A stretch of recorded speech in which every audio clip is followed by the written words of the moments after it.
আসসালামু আলাইকুম বন্ধুরা, আমি চলে এসেছি আবারও একটি নতুন ভিডিও নিয়ে। আমরা আজকের এই ভিডিওতে শিখব কিভাবে আমরা চিংড়ি মাছ রান্না করব। আমরা ছোট বড় সবাই কম বেশি কিন্তু চিংড়ি মাছ খেতে খুবই পছন্দ করি। আর এই চিংড়িটা বাজারে পাওয়া যাবে, এটা 1400 টাকা করে কেজি নেবে বাজারে।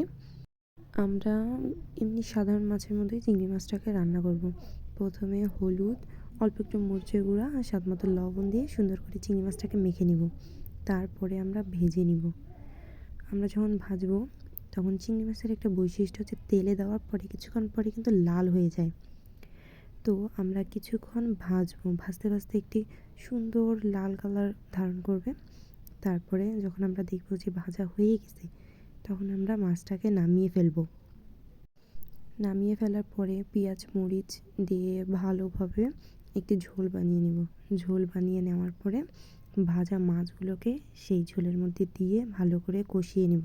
কষানো হয়ে গেলে কেউ ঝোল রাখতে চাইলে ঝোল রাখবেন, আর কেউ ঝোল না রাখতে চাইলে মাখা মাখা করে নামিয়ে নেবেন।